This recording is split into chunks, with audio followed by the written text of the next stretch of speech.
That could be Okay. a quick take. Thank you. Thank you. I'm your host, Susie, along with James. How are you, James? I'm just on the tail of a 25-minute rodeo ride of conversation with Susie, which is always a great way to start my day. It sounds like we were talking about comedy, but we were actually talking about really horrific things. But we're here. We're here so nonetheless. We are here. How are you? Good? I'm very good. I'm very good. I'm busy, but things are good. Well, I'm excited to figure out what we're talking about today because it will be really fun. I know. And it's all about transparency. It is. In leadership. And it's funny. What's interesting is we were talking about how people are in certain weird circumstances, they aren't necessarily truthful with their kids or with their peers and others. And I do think that it's a reasonably, this segue makes sense to me. I don't know about our listeners. No, it totally does. Me too. But the truth is that in leadership and in crisis, transparency is huge. And I was talking to a leader the other day about a company that was implementing some new programs trying to create transparency between the leadership team and the employees, and the struggle that they were having to get buy-in from the leadership team on that additional transparency was really interesting. Ultimately, the conversation boiled down to, how do I prove to people that transparency is valuable? And I just thought, gosh, it's I find it so simple in my mind that that's a valuable thing, but maybe there's a worthy conversation about why transparency is important and what's going on in your businesses.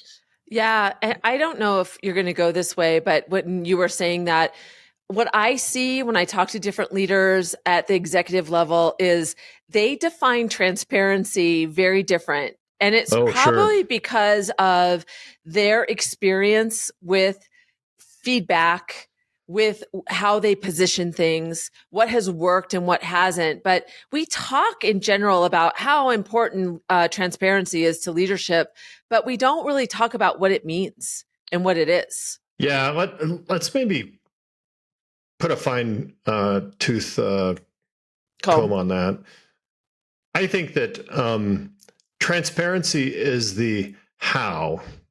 Mm-hmm. The why is trust. Okay. Right. And the goal is really to create trust within the organization. Every organization has to have trust.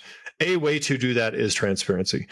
Now, the rub then becomes, what kind of transparency, right? And I think that's where I've had those conversations. I know you've had those conversations. I think that's where you're going down that path, which is, well, we shouldn't tell everybody our financials. I shouldn't tell everybody about this. Yes. Right. Transparency, as a whole, a complete and total transparency also undermines trust. Right? Faith is lost when you start to see how the sausage is made. But if your goal is trust, which it should be, transparency is a great tool to do that. Yeah. And I still think that everybody thinks about transparency and how far you go in a different light. And so it makes it challenging to know how honest, when, all those things that they're important to make sure that your message does land as well. Yep. But transparency is, I agree with you. Trust is so important, and don't assume you have it. Observe if you have it.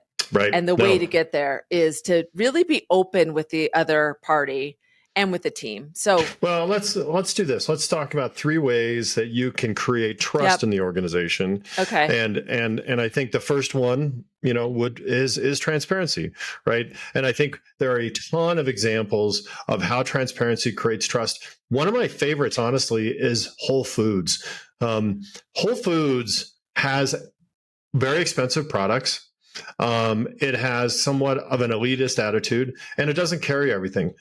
But what it does do is it's abjectly transparent. It tries so hard to be transparent about what is organic and what is not. It explains to its customers what it is and what it isn't.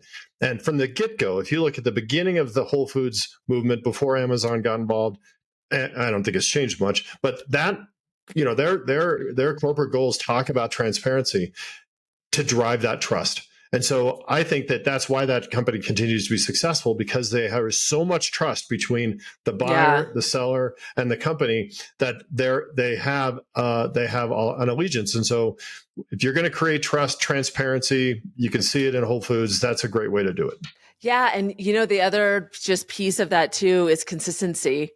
Mm-hmm. That Yes, trust is yes, consistent over yes, time. So you yes. can't just do it as a one and done kind of transparent Mm-hmm. today, but tomorrow I'm going to be a little bit behind the curtain. You have Yes. to have consistency along with that transparency.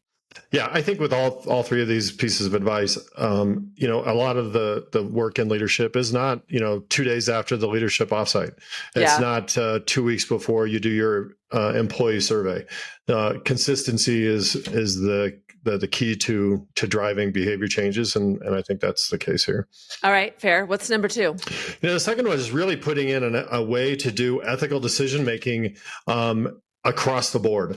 You've got to show that your decision making is being done with the goals of the company in mind, with the employees in mind, and with the customers in mind.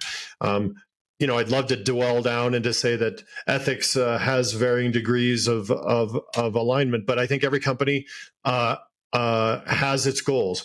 Some companies are our goal is profit. Some is to save the community. Some is to end hunger.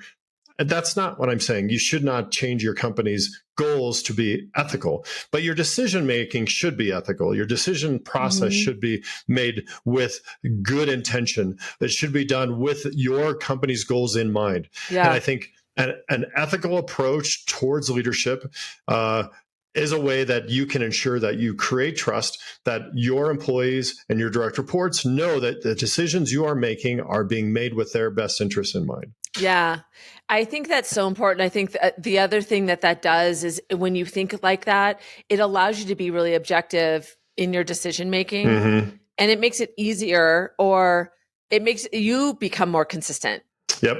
Because you're not waffling around. You're really being consistent with, you have a North Star, if you will. That's really overused, but you have a way to base the basis of your decisions.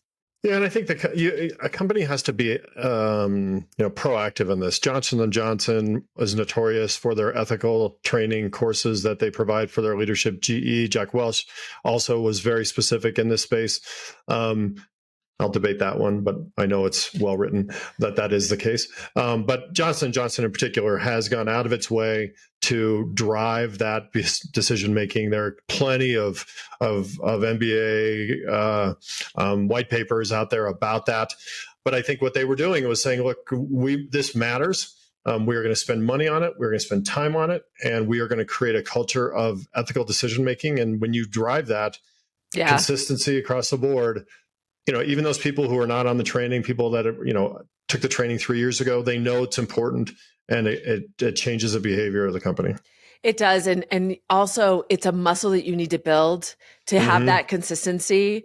Especially if you come from an organization that doesn't have that, you have to really think about that shift in the mindset. Right. If that is something that you need to really work on. Yep, I totally agree with you. And then the third item, which I think we sort of touched on, it is that consistency. You've got to have a framework within your company that consistently goes back and measures those behaviors. I'm working with a company right now that's a small company. It's a manufacturing company, a couple hundred employees, 2 locations, one in Texas and the other in Colorado. And they built medical devices. And they believe that it's an employee-owned company, that kind of ethical decision making and that the transparency creates a better culture. Now, it's interesting that they talk about it, but what they do on a quarterly basis is they go back and double check. They go back and say, are we walking the walk? Are we talking the talk?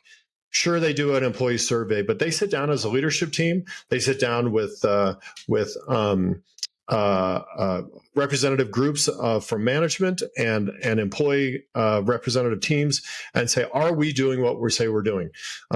Not only do they end up having good advice or good outcomes to make sure that they are behaving correctly, but that creates such an amazing dialogue within the company. They've been amazingly successful. Yeah. So creating that regular cadence of checking your six, validating that you're walking the walk and talking the talk, I think is just as important as doing those things. Yeah, I'll give you another example too. I have heard this leader that has 50,000 people in his organization. So he's very, very high up. And every time I've seen him speak, he talks about these 3 pillars of leadership. And he's always very consistent. And then what I see is I hear his direct reports talking about it. Yeah. I hear them talking about it. Love it. And so that brings that trust and that stability, because people need stability along with trust to feel. And so that you get that all the way down to the front line. When there's consistency across the organization, they can feel it all the way down. And sometimes that consistency comes with repetition. And even if you feel like you're a broken record, it's super important to do, because that's how it really settles in for reinforces people. And it, what's the 3 tricks to teach people something? You tell them what you're going to tell them. You're going to tell them what you're going to tell them. You tell them, and then tell them what you told them. And so I think that consistency is key. Yeah. And in advertising, it's 7 touch points, until they'll buy. So it's very consistent. It's very research backed. So, all right, tell us the 3 again. Right. If you're going to create trust in your organization, that is really why you're doing these things. Trust is done through transparency, creating open dialogues, making sure that people understand why you're making these decisions, understand and create that kind of cohesion.